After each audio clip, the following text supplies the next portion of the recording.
I'm Claudia Mühlenweg. I'm the creator of the Naturally Clear Vision Method, and I'm also a Bates Method teacher. And today we will talk about goals, how to set goals, how to achieve goals, and how to reach them, basically. So it's a huge topic. And I want to say from the get-go that I have used some of the things that Dr. Alan Huberman talked about in his podcast, episode 55. I will refer to that throughout as I'm talking, because there's a lot of things I knew about goals that I'm actually using in my work. And there was a lot of things I did not know that I found super fascinating and that I want to kind of share on a higher level with you today. And I have the link to his podcast also below in the show notes, because his is like over an hour and it goes into all the little nitty-gritty details. So basically, goals is a topic like I used to hate goals. Like goals was like something I never set, because I'm like, if I set a goal and I don't reach it, then I feel like a loser. I might as well not set goals and I go with the flow. So that was my theme for a long time. And maybe the only exceptions were passing high school, getting into college, and getting a job. Like those were maybe 3 goals that I had, but just also the pressure from society and my parents, right? If I wouldn't have made money, then maybe I wouldn't even have set those goals, to be honest. So I'm curious, share if you're in YouTube or here on Zoom with me, share in the comments if you have like this thing with goals where you say, yes, I love setting goals. This is part of my life. I've always loved that. And know if you're like me, like, oh my God, goals are just this thing that you can just fail. So I'm just curious. So I'm just looking at that. Let me see on YouTube. I don't see anything on YouTube. And on Zoom, I will look later. But yeah, for me, this was a big deal, like learning to embrace goals and actually realize how powerful they are. So basically, in all my programs, and those of you that have studied with me in my Naturally Clear Vision program, in my 21 Days to Better Eyesight experience, in my free 5-day challenges, we always set 3 goals. I basically give people 3 goals. I don't know, 3 goals. And what we do is we set a minimum goal. And I'll give you an example of my 21 Days to Better Eyesight experience, which is my intro level course. So the minimum goal for that is just watch the daily training. The target goal is to watch the daily training and also practice the daily activity. And then the stretch goal would be do all of the, watch that, do the activity, and then also create your personalized clear morning ritual at the end so that you have something that you can continue to use to improve your eyesight. So that's basically how I set it up. And I'm looking at my notes here so I don't forget anything. But basically, with this course, my goal is for students to learn, to practice, and ideally build those good habits for their vision. And they choose the level at which they want to commit. In other words, they don't set their own goals. They pick one of those 3 goals and then do that, whatever they decided to do. And with my more comprehensive programs or my private students, they can create their own goals. So they can, and I use a platform called Experientify. They can edit those goals and put in their own goals. And so basically it's a little different. You don't choose one of the 3, but they can set a range of goals for themselves. And the way, and the reason I did that is because sometimes I get people like, what's realistic? Like, what can I do in 10 weeks? Like, can I get rid of my glasses with minus 10 diopters? Like, what's realistic? So I give people a little bit of wiggle room. And the basic idea is that the middle goal, which is the target goal, is what they really want to achieve in the 10 weeks. The minimum is something that they think is realistic and that would make them happy that they joined the program and committed to this. And the stretch goal is usually something that's a little beyond what they think is possible. So not like moonshot, oh, I have minus 10 diopters in like 3 weeks, I throw my glasses away and I can see perfectly clear. Not that, but most people have a kind of a rough idea. And usually I help also with goal setting. And here's the thing, for some people, when it comes to their own goal setting, and we will talk about that a little bit more in a moment, but basically for some people, it's all about their lifestyle, right? What they want to be able to do when they see better, like drive without glasses or read a book without glasses or be on the computer all day without having eye strain, something like that. And other people want really specific things. They want like, I want to read like to this and that line on the eye chart, or I want to drop down a certain amount of diopters in my glasses, something like that. And what I use, and you might have heard of this, and Huberman talks about that too. There's different methods, and one of the most prominent one is called the SMART goal method. And that's what I use too. And that turns out this is actually a really good approach. So SMART is, of course, an acronym. And it stands for specific, measurable, achievable, relevant, and time-bound. And so let's look at each one of those 5 things. So S basically means that you have to have a specific goal. For instance, the examples I used before, how many hours you want to be on the computer without eye strain? How many more lines on the eye chart you want to read? Not just, oh, I want to see better, like exactly what do you want? Or in terms of lifestyle, I want to be able to drive during the day in bright sunlight without glasses, something like that, because the second thing, the M, is about measurable. And you want to make sure that you can measure your progress, because otherwise, how do you know, right? Weight loss is always an easy example because we can look at the scale and it's easy, but we want something that's measurable. And then A is, this is why I give the 3 goals. A is about achievable.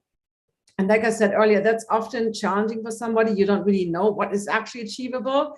So students ask me all the time, like, should I set my goals like really low, like very, very little, or should I set them super high? Or like, what's the best way to set goals? And apart from the minimum target and stretch, the little wiggle room, but generally speaking, and remember that A stands for achievable. And it turns out, this is what Huberman shared in his podcast, that the middle is indeed the golden nugget, so to speak, and setting a moderate goal that you feel that you can achieve, but it's not so easy that you get bored or that there's no motivation and you're like, that doesn't make sense, because you need that motivation to get into action mode. And because we often don't know, that's why I give the 3 goals, so that there's a little bit of a buffer, a little bit of room. And as you begin my program, for instance, then you can tweak the goals a little bit and be like, oh, I had students reach their stretch goal in like 3 weeks and like, okay, I guess that was too easy. So that's why we do that. And then R in the SMART stands for relevance. And relevance is really a super important piece. And I mentioned that a little bit earlier with the different goals that people set. Because if somebody, for instance, doesn't care about visual acuity, but all they want to do is be able to surf without contact lenses, right? So basically meaning they have the freedom to do water sports and be safe and they can see well, but then they put down like diopters or, lines on an eye chart. That doesn't mean anything for them. That's not relevant to them, because that's not a good goal. It has to be something that you get excited about. And in this example, it could be, I want to surf with the naked eye, no contacts, and be able to recognize my friends at the beach from, 75 yards away, something like that, where you like, I can actually know that I've reached that goal. And then the T in SMART that's for time bound. And that in my own work with my live courses, we have a beginning and an end. We actually have a countdown timer in my courses so that there's a specific end. This is the point where you want to reach this goal. And in other things like memberships, you can kind of set your own goals every month.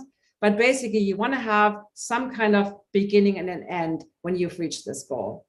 And I want to come quickly back to the R, the relevant and the SMART, because to me, all pieces are important, but the R is really the super most important piece, because because like, again, specific is important, measurable is important, achievable, all that stuff, time bound is important, but relevance is important because, and this is where it comes down to what Andrew Huberman shared too, the neural circuits, in order to take action, in order for us to be motivated to do something, we need to have the neuromodulator dopamine.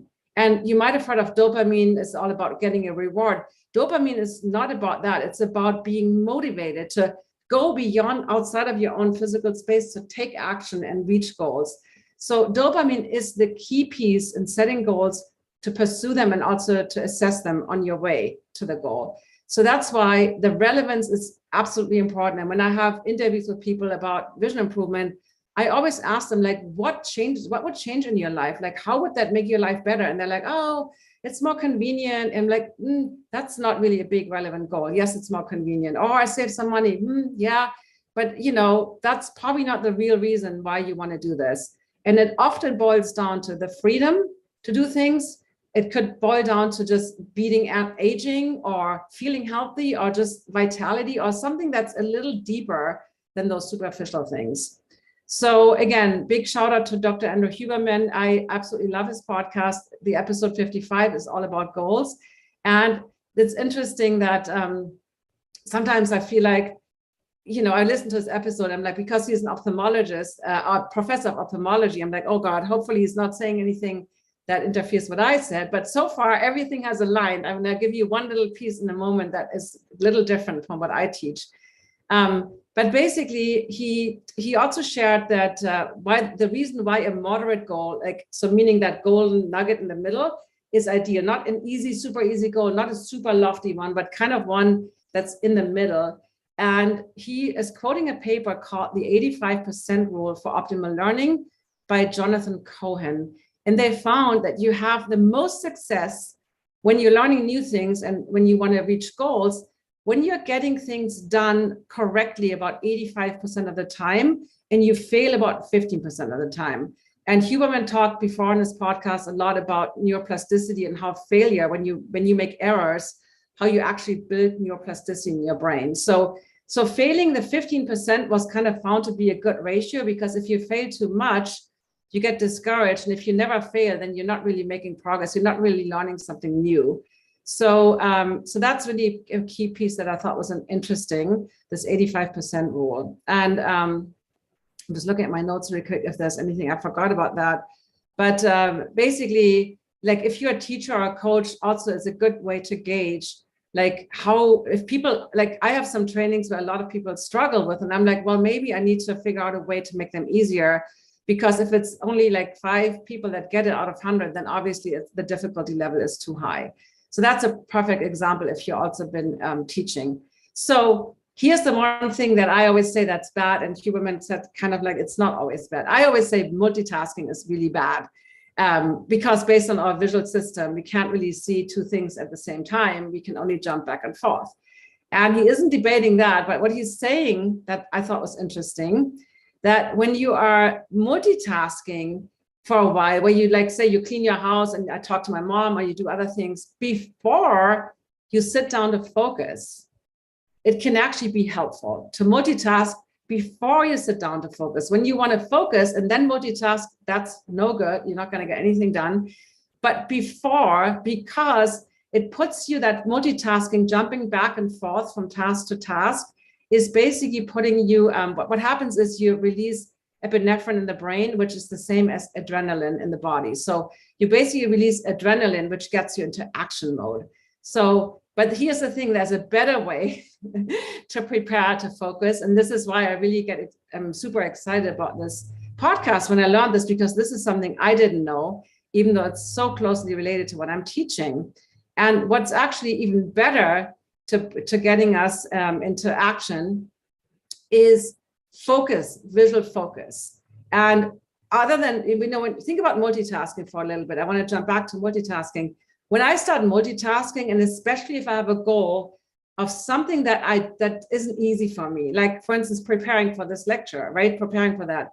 Sitting down at the computer is something I might be much rather in the garden, at the beach, do something else. So when I start multitasking, I don't find an end. I don't find the end to be like, okay, let's focus now. Let's do 10 minutes of multitasking, and then I'm going to sit down and focus. The multitasking goes on and on until it's so late that I almost miss my deadline. That's what usually happens to me. So that's why I really prefer this other method. And basically, I found this so interesting because in the Bates method, we often talk about something called central fixation or central focus. And Dr. Bates often used the example of looking at a black period or imagining a black period, like a little black dot. And Huberman talks about this, this idea that you're looking at it doesn't matter what it is, it has to be outside of what he calls it the peripersonal space, which is kind of like, think about arm's length. So when you draw like a circle with your arm, so this is kind of my, space. We also sometimes call that the space if somebody comes too close to you, especially with COVID, you're like, okay, stay away from me. It's kind of that space around you with your arm's length. That's like what the related late vision teacher Martin Brofman called your bubble. It's kind of that space around you. So the key piece with the visual focusing is that you focus on something outside of that space. So it's beyond that bubble where you can reach your arms. But it could be like, if I step back, it could be something on my computer. It could be something in the distance. It doesn't matter, but it's a small point that you focus on. And now I need to look at my notes so I don't get this wrong. But basically what happens is when we do that, we do release dopamine. We do release dopamine when we focus on that little spot or wherever that is in the distance that's beyond our little bubble. And again, dopamine is the key piece to get motivated, to get into action. And when you're inside your little bubble, right? When you're inside your little bubble space, that's where you have more the serotonin or the oxytocin, which is kind of like when we do a roll and relax, when we do havening, when we do any of the things that are more in our inner world. That's why we're more in that kind of like, not so much action, but in that relaxation kind of inner space. So for goal achievement, we need to be in that outer space. We need to be in that arousal space. And that's not the same as stress. So stress, we often talk about, you know, the sympathetic nervous system and stress and the parasympathetic nervous system and relaxation. But arousal doesn't mean that you're stressed out. It's just that you're activated. But that's what we always talk about with vision. You're alert, but you're relaxed. So, and also, so think about in terms of visual pathways, the central focus is where you're in that arousal state, where you're in that alertness, where you're like, I pay attention. And the peripheral field, like the bigger, wider field here, this is where you're in that relaxed mode. And that's when you're super stressed out. You definitely have that tunnel vision where you do not see your peripheral field. So I'm not talking about that you're staring at something really hard, that you don't blink and you just kind of get into this, you stop breathing. That's not what we're talking about. We're just talking about a visual focal point, which I also, when I gave birth to my first daughter, the doctors or the nurses gave me this, said to me, have a focal point to look at when you're going through labor. And that really helped. That's a little side note. And I don't know the neuroscience behind that, but I had a picture that I looked at that was really helpful as my focal point. So it's not about a hard stare. Let me look at my notes again to make sure I don't forget anything here. But basically, find a point, and we can do this in a second. Oh yeah, one more thing I want to mention. I find it so interesting that basically Bates talked about this all the time, how mental focus and visual focus is connected. And now with neuroscience, it's always confirming. I have not found a single thing that Dr. Bates talked about 100 years ago that has really been not confirmed by neuroscience. So that's another example.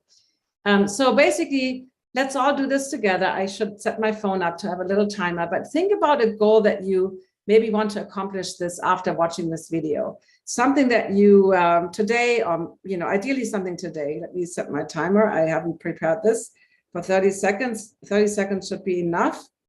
And so basically, think of a goal that you want to accomplish, and then rate yourself on a scale of 1 to 10. How likely are you going to achieve it? And 1 is like, no way. And 10, oh yeah, no problem. I'm going to achieve this no matter what happens today, no matter who calls or whatever news I get, this is going to get done. And then find a focal point, again, outside of your little bubble. So something, where you can see it well. And then we're going to set a timer, and we're going to look at this for 30 seconds and make sure, again, I don't want you to stare. He said blinking is okay. I prefer that you blink and breathe, but just regard that one point. And it's, for some of you, this will be super easy. And for others, this will be challenging. So, all right, I'm going to start the timer. Okay, go. So I'm going to I should have prepared better and have my phone, connected to the screen share. But for now, we're just going to do that. So blink and breathe, find that focal point. And don't veer off. Keep looking at that focal point. I always like to imagine there's a little bee or something moving around so that you're not staring, but you're keeping your gaze soft, but you're not moving away from that one point that you're looking at. Oops, my phone screen went dead. Oh, it didn't stop. Okay, I guess it stopped. It didn't make a sound. Anyway, done. So just curious, do you feel more activated now? Like if you rate yourself again on a scale of 1 to 10, how likely are you going to do that goal that you want to do this afternoon? Curious if anybody noticed the difference. I find this super interesting. For me, it absolutely worked. I tested this a few times. I found it really, really helpful to do that little visual focus practice to get myself really focused. And for me, the multitasking thing doesn't work at all, like I said earlier.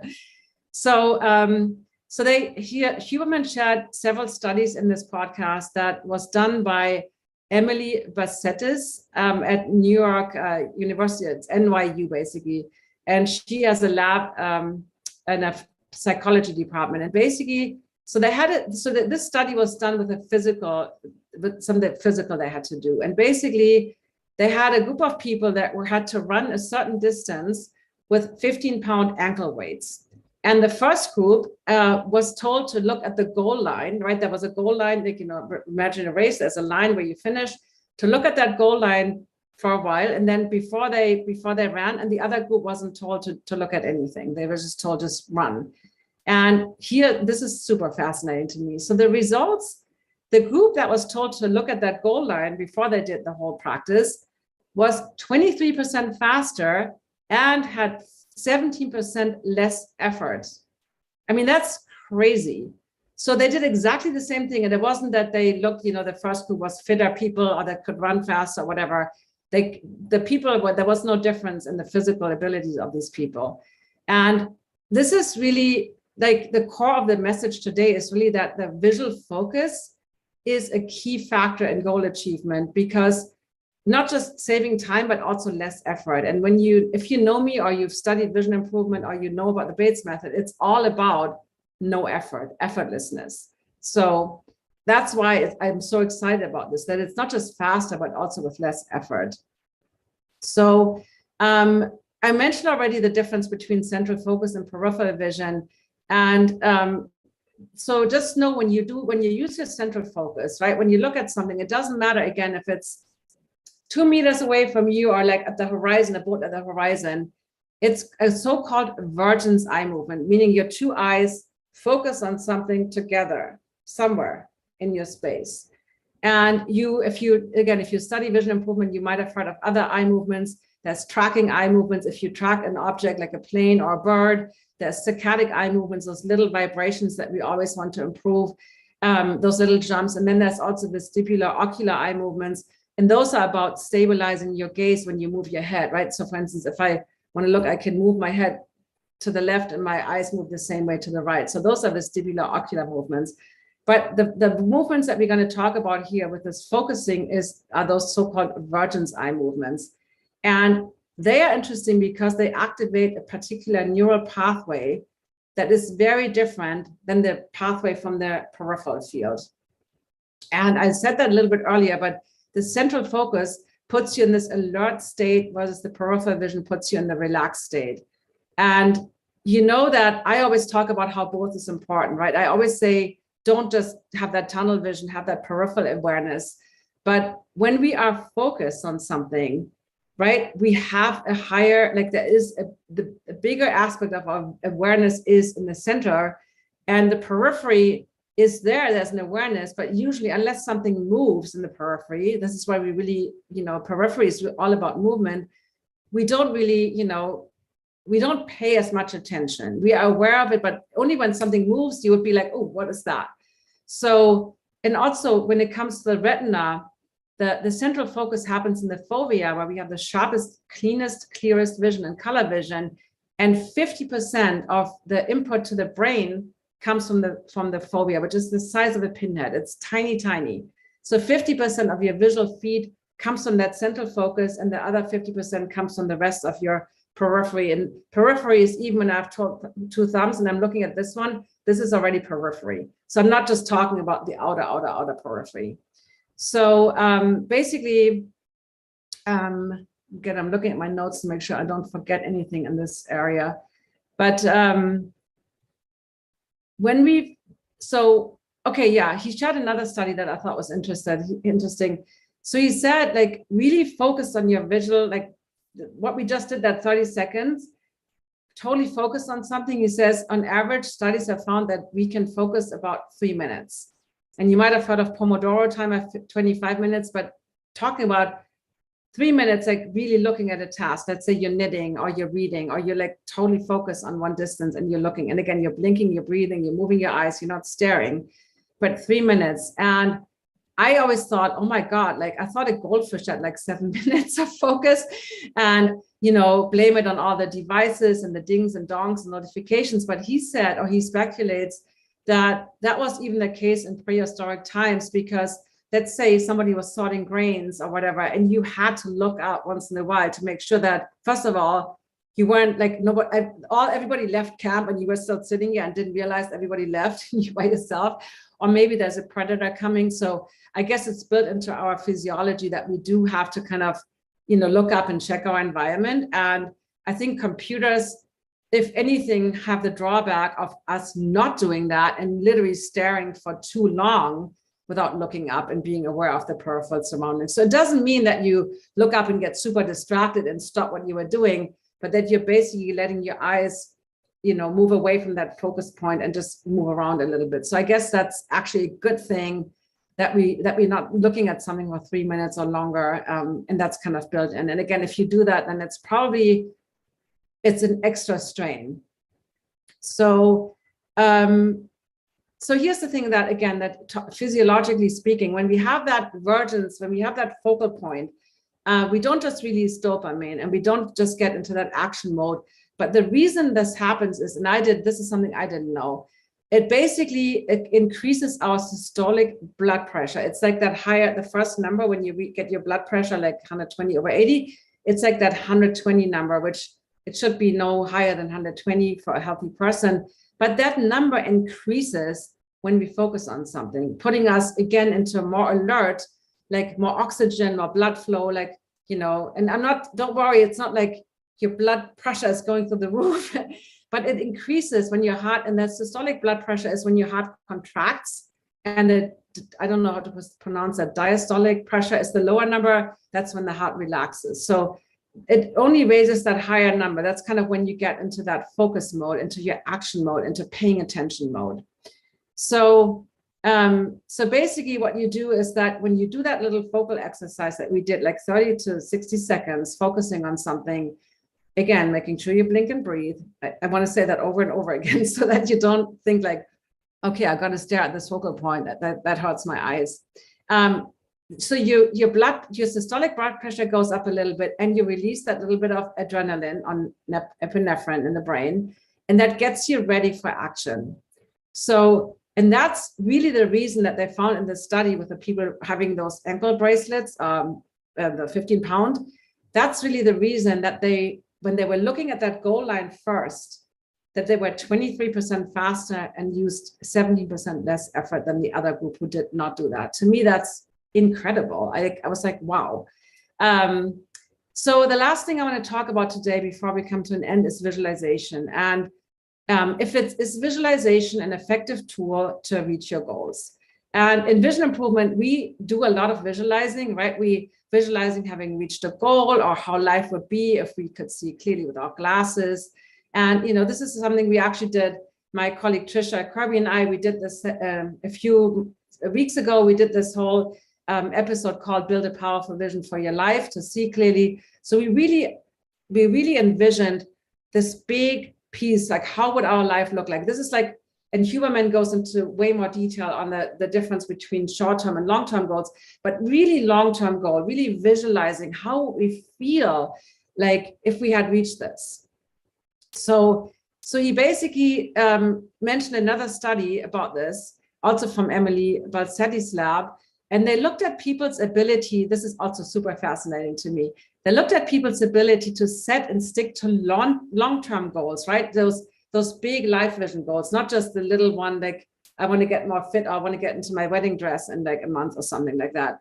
So in this study, they used the example of finances, and they used the example of saving money for later in life. And so basically, he shared about that these long-term goals are something, or connected to something he calls delay discounting. And that means that if a goal is less rewarding, the further out to the future it is, right? Like if you know you're going to get money tomorrow, that's way more exciting than, I have 2 daughters in their 20s, and they're like, Mom, why should we save for retirement now? Like, that's just stupid. I need money now. I can't afford my rent. So, right. So there's this kind of idea, the further out in the future, that the less rewarding it is. So long-term goals have to be way more rewarding than short-term goals for us to really be interested in them. But the other thing is that's really important here is in the studies what they found. So the first group basically had just they imagined, how would I feel like 30, or how would, like, imagine themselves 30, 40 years into the future. Like, okay, you know, imagine you, I don't know, depending on your age, right? For me, that would be, I would be 90, like 30 years in the future. Okay, I'm 90 years old. Like, how would I look like? What would I do? Like, really imagine this, and the money they need to live the lifestyle they want. And the other group, basically, they gave the other group digitally aged pictures of themselves. So, you know how they can do that now. So they showed them pictures, how they would look like in 30, 40 years, actually physical pictures. So who do you think saved more money for the future? So I don't know exactly all the details of the study, but they tracked how much people started investing. Which group do you think saved more? The people that imagined themselves, you know, 30, 40 years in the future, or the people that saw the pictures of themselves as old people? So it was the group that saw the pictures of themselves as old people. They literally saw the picture. They didn't just imagine it in their mind. And so the question is visualization a waste of time? Like, is that what we taught a few weeks ago? Like, forget about that episode, I should delete it from YouTube? No, not at all. So visualization of that big win, you know, your ideal partnership, your dream home, your whatever you really want, where you're very clear and you're, you know, excited, this is something important to you, that is really, really great to get you started on the pursuit of a goal. And I give you an example. For me right now, it's living at the ocean. I want to live at the ocean. So that's my big dream goal coming. Like, so that's that's excitement. And I use these little, these things are called wish beads. It's a company that I absolutely love. You can write a wish, roll it up and put it in here. So I have several ones for different areas of my life, but basically, you know, visualizing that and how you feel and all this is absolutely great to get you like, and be very clear about it. It's great to get you like, okay, this is something I'm going to put on my radar. But the visualization is really useless when it comes to actually doing the daily steps, doing the daily things to get you to the goal. That's what they found. What's way more effective, and I thought this was super interesting, is to imagine failure, right? Stuff we don't want to think about. How can you massively fail reaching this goal? And like, so think about obstacles. Like, this is something I do too when I interview people, if they want to work with me privately, or, you know, when they're not so much when they buy my program, but if I want to work with them privately, I'm like, well, what could get in your way? And they're like, usually it's time, money, or energy, right? One of those three things. I'm like, okay, how would you deal with time?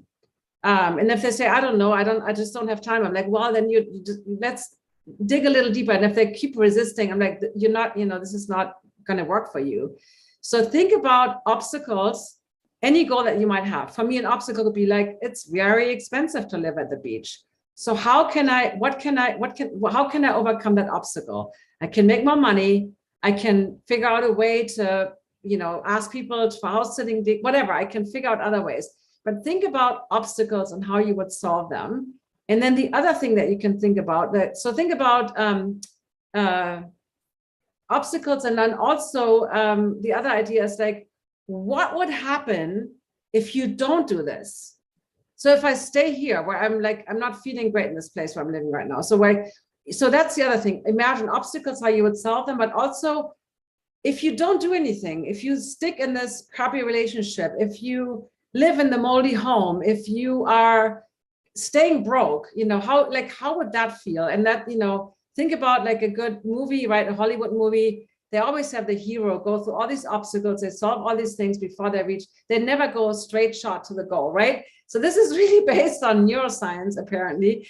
And it's really how we succeed by ideally anticipating the obstacles. And obviously there will be things coming our way that we don't anticipate, but then being able to solve those things and react to those quickly. So, and I learned this from a business coach named Brian Eliason, but I think it originates from Tony Robbins. And he had us do this meditation. And we had to connect, in this case it was business, but it could be about anything. You had to connect to something you felt pretty poorly about right now. So maybe think about something right now. We can do this together. Think about something that you're not happy about. And this could be your eyesight. something, whatever it is, something, your relationship, again, pick something and really feel how that feels like. How do I feel about this thing? And you probably feel pretty crappy. And you might even, if you do the whole meditation, we're not going to do the whole thing, but you might actually cry, or you might get angry, or you might really feel deep in the dumps. And now imagine this is going to be exactly the same in 5 years from now. So 5 years, you're 5 years older, and this thing hasn't changed. It's exactly like how it is now. And then, you know, you get the idea. You imagine in 10 years, in 15 years. And when I first did this meditation, I was like, oh my God, if it's the same way, like when I'm 70, that's no effing way. Like, so that put me into like, okay, I have to do something about this. There's no way I can tolerate this any longer. So to me, this is a very powerful way, you know, like imagine it doesn't change. Are you willing? So that's a way better motivator to keep you going toward your goal, versus the visualization is this kind of, it sets, so I like to think of a car, right? There's a car and the battery isn't really working, something is broken. So think of the visualization as kind of like the jumper cables, right? You jump the car, you're very clear what you need to do. You jump the car and boom, the car is running. Yay. And you're like, okay, I know what I want. I want a running car and I want to go somewhere. But now you have to drive the car every day to keep the battery charged and to keep reaching your goal of driving to this place. You can't just jump it and then you let it sit in your driveway, because then nothing will happen. You will never get to that place you want to go, right? So I hope that's an analogy that makes sense. And before I look into questions, basically, if you want to listen to the whole episode that he did, he goes way more into the different parts of the brain and all this. It's linked in the show notes. I want to give you a few of the top highlights, because I know that was a lot, and in his you're going to get even more. Basically, use the SMART goals with your goals. So the SMART goals are really helpful, because specific, measurable, attainable, or achievable, relevant, and time bound is good. And pick a goal that is in the middle, that doesn't seem like super impossible, but also not so easy that you're like, there's no motivation, right? So, and then allow basically, and you know, we can't really measure this exactly, but think about a goal where 85% of the time you're succeeding. So let's think with vision improvement, you know, maybe there's something where like you're struggling with, and then maybe this is something I forgot to say earlier, but usually what I do, if there's a practice that's too challenging with my private clients, then I go like, how can we digress this? How can we make it easier? How can we take that whole thing and make it a little easier? So you get to the point where people see little success. Dr. Ray Gottlieb talks about the stress point, right? You don't want to go over the stress point where somebody cannot perform at all. So something where you do a few tries, and maybe you fail at that moment, and then you make it easier, and then you try it again. So you want to get to that 85% success, 15% failure rate, to keep being motivated and also building neuroplasticity. The second piece as part of that SMART goal is that it really has to be relevant to you. The goal has to be relevant. Just because somebody else, I don't know, wants to lose weight, is that important to you? Maybe not. Maybe that's for you, it's more important to be healthy and you don't care about the exact pounds. So, you know, maybe that's not the best example, but you make it relevant for you. And when it comes to vision improvement, why is this so damn important to you to see better? Like, why do you want to reach this goal? What would change in your life? That's way more important, because then you get that dopamine release, then we get that activation and to take action. And to prepare for focused work, and you know, a lot of goals might be related to being focused, then do that focal point practice. Find that focal point, look at it for 30 to 60 seconds, and make sure it's outside of your personal space. So not looking at your hand in this case, because that puts you more into that inner bubble. So something outside of that space. And you can also try the multitasking approach. Maybe that works for you. For me, definitely not, because I never stop. I never stop cleaning my house, and I go into the garden and get distracted with all those things, and I never sit down, especially if it involves working on the computer. And then lastly, get very clear and specific and visualize your outcome, especially with these longer term goals, right? Really get very clear, do that visualization, maybe do the wish beads, but really write down, journal, get really clear on what you want to manifest in your life, in all the glory and all this is this beauty in the unicorn world of what you want. And then imagine all the obstacles, right? All the obstacles that could stop you from getting there and how you would handle them. Or do the thing where like the negative thing where the idea of like, if nothing changes, 10, 20, 30, 40 years, depending on how old you are, you're still in the exact same place. So remind yourself of that, and that will help you to get going, and be very clear about those things, because then you can remind yourself, maybe stick something on your fridge so that you're reminding yourself of that. So that's basically the connection between physical vision and visual focus and goal setting. And to me, this was super, super fascinating learning those things. And I hope you enjoyed this and you learned something. And I'm going to look really quick on the chat if there are any questions. No, there's no questions here. And I'm going to look on the Zoom and see if there's any questions in the Zoom that we can answer while we're here live on YouTube. I don't see any questions. I see tons of comments. Okay, so now there's some questions. Okay, thank you. How to figure out the difference between staring and visual focus? So, okay, that's a great question. Staring just means, you know, when you're staring, it's almost like, you know, somebody does this and you're like, oh, you're snapping. You're not mentally focused on it. So when we talk about finding a visual focal point, your mind is also looking at that focal point. That's a really fantastic question. I could have done a better job explaining that. So you can park your eyes, and I see this a lot with myopia, where people just, what I call park their eyes, or they zone out and they just kind of stare into space, but their mind is thinking something about completely different. And then you're like, what? That's not. So focusing on something would be, you know, yeah, find a focal point, something like I'm looking at a leaf on a tree outside, and I'm looking at that tree and I'm letting my attention move around it, but I'm also mentally looking at that leaf. I'm like, okay, that's a green leaf, it's that long, and I'm looking at that point. So I'm focusing on that. I'm not letting my gaze wander off to something else. I'm keep looking at that point. It's kind of what we do in the sway. The sway is a practice I teach in 21 Days to Better Eyesight and in Naturally Clear Vision. It's a movement practice, but we also pick a focal point. And I always say to avoid staring is that idea of like there's a bee or there's something. So you're not staring at one little needle point, but you're still moving your attention around just a little bit, right?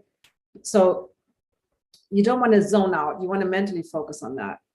The other question is, I'm curious whether 3 minutes is the optimum to avoid strain, or whether it's simply the limit. I mean, as far as I could tell from what he shared in the podcast with the study, is that I forgot the exact study they did on this one, what the control group did in the other one, but basically they found that people could not focus, like really mentally focus, intense focus for more than 3 minutes. And I think it makes total sense when you think about prehistoric times, and even our lives, not so much our lives, but in prehistoric times, like you couldn't just sit there and sort your beans or whatever, and then you didn't realize there was a really big bear. You know, you kind of had to be aware of your periphery, but also look up once in a while, like is something happening? Or, you know, I think nowadays with computers and not really the dangers of our modern life, we don't have that aspect so much, and that's why I think we are more drawn, and we kind of get sucked into these screens and we stare and we don't blink, and I think that's part of the problem. So it's not that you don't focus, that your mental focus, it's not about disrupting your train of thought. It's more like, you know, like sometimes, you know, when I think sometimes, I'm like, I'm actually looking up. I'm like, okay, how would I do that? And I'm still totally mentally focused, but I'm also have my, you know, I'm not looking at the computer at that moment. I hope that makes sense. I recently read that while you read, you should be aware of your peripheral vision, reduce. Yeah, I always teach that. I always talk about how you don't want to be like when you're, for instance, when you're in a dark room, you want to have lights on so that you have awareness of the space around you, right? You're still, when you're looking, when you're reading, you're still engaged in the novel, but you don't want to be like, if somebody would stand next to you, you want to be able to notice that, you know, you want to be aware of your space. But again, in the peripheral field, we only notice movement. So we're not aware of, if there's a lamp next to you and that's standing there the whole time, you're not going to be aware of that lamp the whole time because you're focusing on your book, if that makes sense. do you blink more versus focus when focusing? I mean, Huberman talks about not blinking for a while. To me, I think people naturally blink less when they focus, which is probably like just physiologically, you just blink less, but I have not measured myself. Screens tend to reduce blink rate. I think blinking is just one of those things that keep your eyes lubricated and that keep you relaxed. So blinking also slows down time. I learned that in one of his episodes. I don't know which one, but I like the idea of slowing down time. Who doesn't? Time is going so fast. But it's obviously our perception of time, not the real time, that slows down, unfortunately. So I hope this was helpful. I am going to end the YouTube live. Next week, we have an amazing guest, Dana Kay, and she is a specialist in working with families with children that have ADHD. And the talk is really because this multitasking thing and this kind of feeling ADD, in quotation mark, is related to astigmatism. And there is a connection to that, not being able to focus and always jumping around and bouncing off the walls. So she's going to share with us how your visual focus and what we can do to improve that focusing ability. So it's not just the visual focus, but it's the mental focus, the attention. So I'm super excited about that talk. That's next week. And then I forgot what's coming after that. But yeah, she's coming next week. And even though she focuses on working with families and children, what she's teaching is applicable to any age. So it's not just for the little ones. All right, you guys. Bye on YouTube, and I'll see you next week. Subscribe to my channel, share, tell other people about it. If you have any other speakers you want to hear about, then let me know. I'm happy to invite anyone who can shed some light on anything related to vision and vision improvement. And thank you for your interest in this. All right.